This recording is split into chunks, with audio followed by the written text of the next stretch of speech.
Where we're living right now is a time that is critically important as humans who have a foundation of respect for one another. When we think of the folks that are being targeted, you're talking about my family. That was New Mexico State Senator Cindy Nava, who is also the first DACA recipient to hold public office in our state. And she's talking about the mayor's executive order to protect immigration rights here in Albuquerque. This, of course, comes as immigration is still a very divisive issue nationally and especially here in New Mexico. And now the mayor's office is reaffirming Albuquerque's commitment to immigrant safety. Morgan Stevens has been covering this topic for us today. So, Morgan, the mayor says this is partially at least inspired by ICE raids in L.A. in June, but also an ICE incident in our own city at a Walmart earlier this month. That's right. Immigration continues to be a pivotal issue for New Mexicans and Americans. In an executive order, the mayor reiterated the Duke City's commitment to civil rights for all civilians, regardless of their legal status, and in response to a forceful effort from federal immigration enforcement.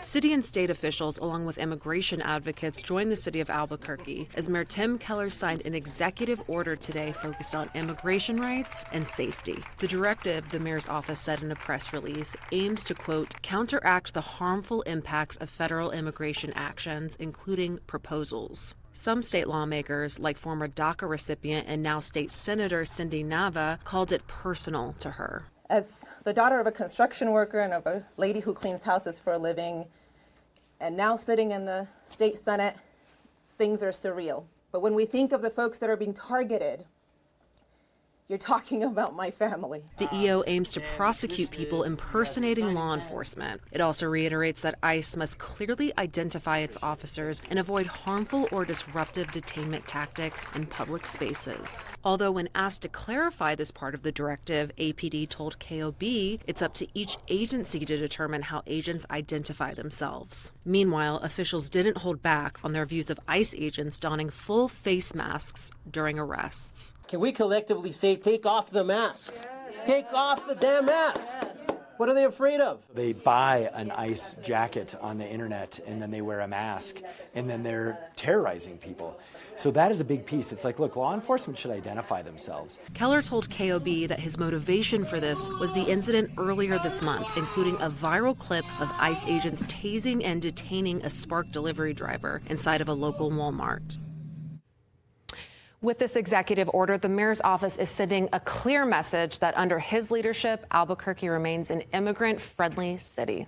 Back to you. Morgan, thanks for the explanation of what's going on there. Meanwhile, 3 of Albuquerque city councilors are skeptical of the mayor's new executive order.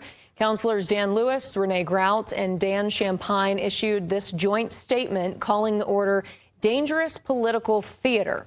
They say if a resolution comes before council to codify the mayor's orders, they will introduce an amendment to give federal authorities access to the prisoner booking center. That is something Mayor Keller removed when he took office.